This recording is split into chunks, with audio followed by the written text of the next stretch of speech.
Welcome back to the deep dive. Today we have a truly unique set of sources.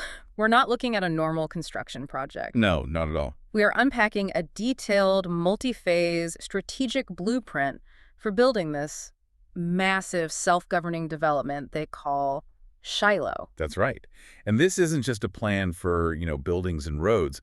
Our mission today is to guide you through the whole thing, which lays out systems for governance, for economics, everything. From the very beginning. From the very, very beginning, phase 0, the legal stuff, all the way to a plan for national replication in phase V. Okay, let's jump right in because the starting point here is so unconventional. I mean, most projects like this, they start with buying land or raising capital. This blueprint says the operating constitution has to be locked down first. Why? Why is that rigidity up front so important? The documents are, they're really ruthless about this. They call phase 0 the Genesis chamber, and the whole point is to set the rules of the game before there's anything physical to fight over. So you can't corrupt it. Exactly. If you build first, the people who show up later, investors, residents, whoever, they end up changing the mission. By locking the Constitution first, they believe they can prevent the 3 big failures: mission drift, capital capture. And I'm guessing legal chaos. And total operational chaos, yes. So that early inflexibility, it's really a defense mechanism for the project's integrity down the line. Precisely. They're trying to build a durable institution, not just a pretty development. The core insight is that the system has to be engineered before the first wall goes up. So let's delve into that Genesis chamber. Phase 0, it runs, about 6 months from late 2025 to early 2026. What are the non-negotiables? What has to be in place before a single shovel can hit the dirt? Okay, so the first 2 are all about accountability and just being ready. The deal has to be executable. Yeah. This means the land acquisition isn't just a dream, it is a real dated plan to close. No wishful thinking. No hopeful negotiations. Second, capital has to be legible. Yeah. And this is so important. All the soft commitments, the verbal excitement and pledges. All the hype. All the hype has to be converted into a systematized, tracked funding plan that they can actually draw from. So no breaking ground until the money is real and the deal is basically done. What about the third piece, the governance? The third is enforceable governance. They have to legally ratify who has authority, who has decision rights, who is accountable for what. If they can't define who says yes and who says no, the project just stops. Right. It prevents that immediate power vacuum. It does. It stops that chaos where everyone tries to grab control the second things get real. Beyond the legal and financial stuff, Phase 0 also maps out the physical build. There's a doctrine called regional activation logic. Northland first, Southland second, and Central last. Walk me through that because it seems backward. Wouldn't you build the institutional heart, the central part, first? That's the conventional way, for sure. You build the big monument first. But this plan is all about function and immediate cash flow. Northland is designed to be the public interface, the revenue engine, from day one. Yeah. Think of it like the project's front door. It's where events happen, where the first lodging is, where the cash starts coming in. So it's like a sophisticated proof of concept that's designed to pay for itself right away. That's it, exactly. Yeah. Southland comes next. That's for residential density in the farms, so you solve for food and housing.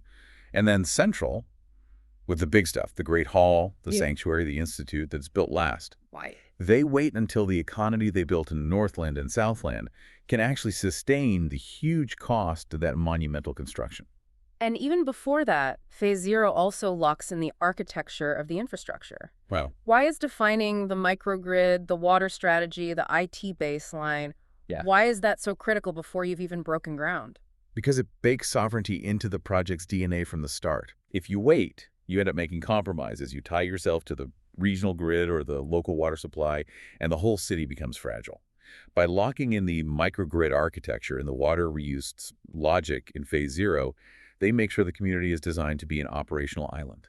Immune to regional failures. Immune to failures. Immune to utility price spikes. It creates certainty. And that certainty is what lets them move into Phase I, Shiloh Dawn, once the land is bought. This part lasts about 9 to 12 months, and it's about creating the minimum viable Palouse. What's the main focus here? The singular focus is survivability, but delivered in a very specific order. They have to deliver 3 proofs. First, proof of reality. The land is secure, the systems are running. It's real. It's real. Second, proof of economics. Can we actually make enough money to keep the lights on? That's from the early events, the lodging. And third, proof of infrastructure. Microgrid I and the water baseline have to be working. They have to prove they can stand on their own 2 feet. And the source material is very detailed on the mobilization sequence. It mentions close, consecrate, mobilize in the first 30 days. Yes. That first month is just rapid, disciplined activation. It's followed by what they call the Northland ignition, from day 30 to 120. Northland is the strategic key to cash flow. Through things like glamping and retreats. Exactly. High-end retreats, glamping, a controlled events calendar. It generates immediate revenue and, just as importantly, operational feedback. That cash flow stops the project from starving itself, which happens all the time in development. So once that viability is proven and the project is actually making money, we hit phase 2, village development. And here, the goal shifts from just surviving to establishing a rhythm. What needs to happen to get to that rhythm? Phase 2 is about scaling up reliability and domestic life. The goal is for Shiloh to become a full-time, livable, truly revenue-generating place. So you see lodging just scale up dramatically. The target is a 3 to 5 times revenue increase over phase 1. They also launched the Shiloh Marketplace and build key community spots like the Pavilion Hall and the Village Green. So it stops feeling like just a functional outpost and starts feeling like an actual home. That's it. And the exit condition for phase 2 makes that clear. It has to be in daily operation with predictable revenue and stable, reliable utilities. You cannot move to the huge construction of phase 3 until that rhythm is locked in and proven. And all of this relies on that internal economic system they designed back in phase 0. So let's talk about that economic architecture.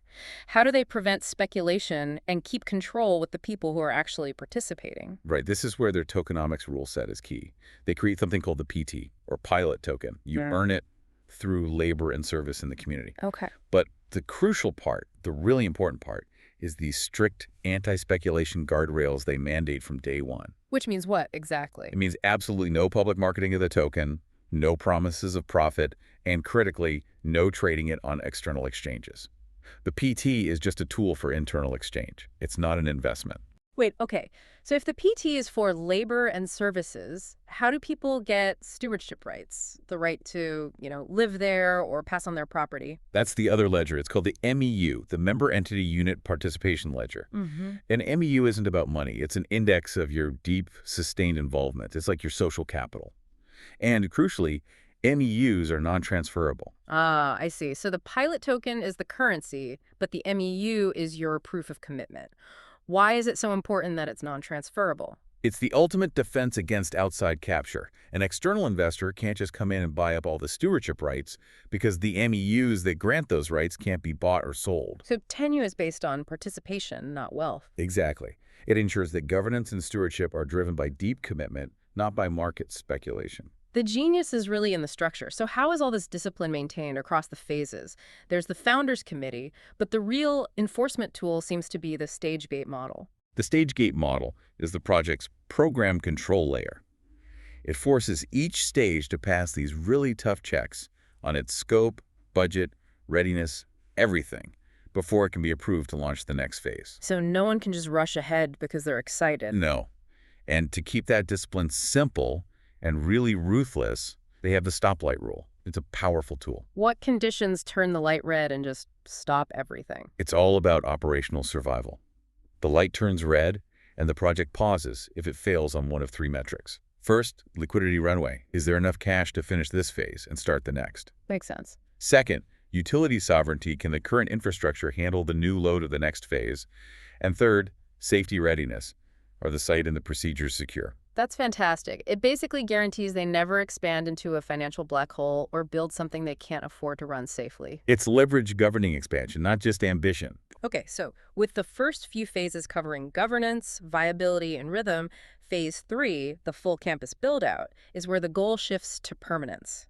This is where the city really takes shape. Right. Phase 3 establishes the institutional spine. This is when the campus starts to look and feel like a real permanent city.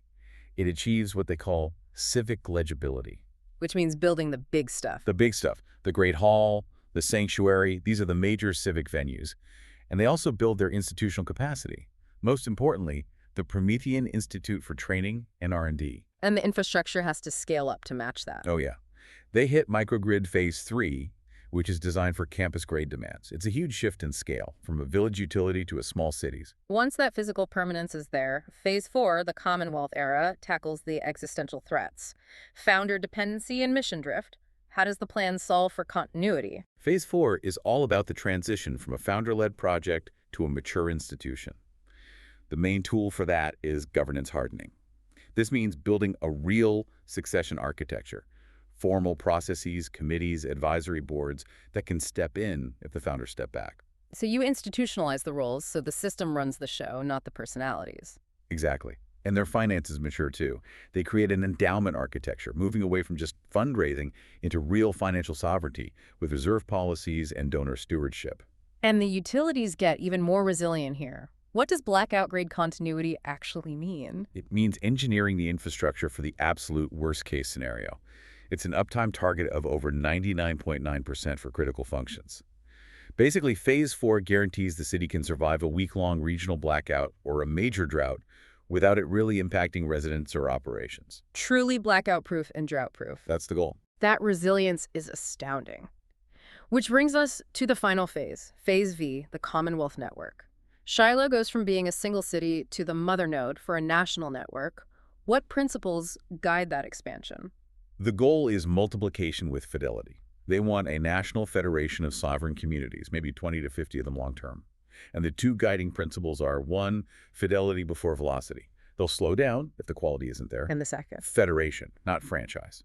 New nodes share the same doctrine, but they keep their local autonomy. It's not a top-down, centrally controlled system. How do you ensure that fidelity, that quality, when you're talking about dozens of sites? What systems do they use for replication? They create a network governance structure, a federation charter, an internode council for coordination.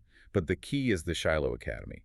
It trains and deploys founding teams using a standardized playbook called the Genesis Unit. What's a Genesis unit? It's a complete 120-day activation plan. It packages all the lessons from Phase 0 through Phase 2 into a repeatable system so new nodes launch correctly every time. They even make sovereignty portable. How do you make sovereignty portable? Through infrastructure replication kits. These are pre-engineered, documented kits for the microgrid and water systems. They guarantee new nodes get that critical resilience fast. Sovereignty becomes a system you can deploy anywhere. What's so fascinating through all this is the constant discipline, that program control layer. It's not just hope. It's driven by hard metrics. It's completely systematic. The whole thing is managed by constantly tracking the 7 metrics that matter. Right from Phase 0, they cover everything. Liquidity runway, capital efficiency, revenue mix, occupancy, build velocity, utility sovereignty, even culture and membership health.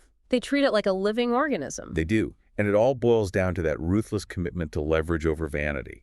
The sources define their core capital allocation framework as the 60-30-10 rule. 60-30-10. Break that down for us. It's the ultimate expression of their discipline.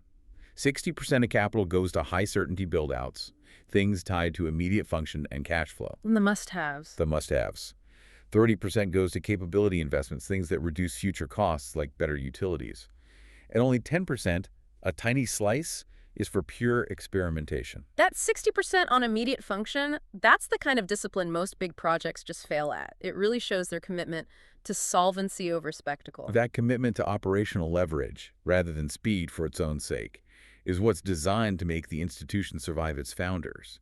It's the difference between building a project and launching an order. But, the trade-off is speed for durability. The plan ensures they survive. But I do wonder, does that 60-30-10 rule inherently limit the kind of radical innovation that might need more risk up front? What would a national infrastructure project look like if it was governed by that same strict discipline? It's a radical thought in an age that just worships speed.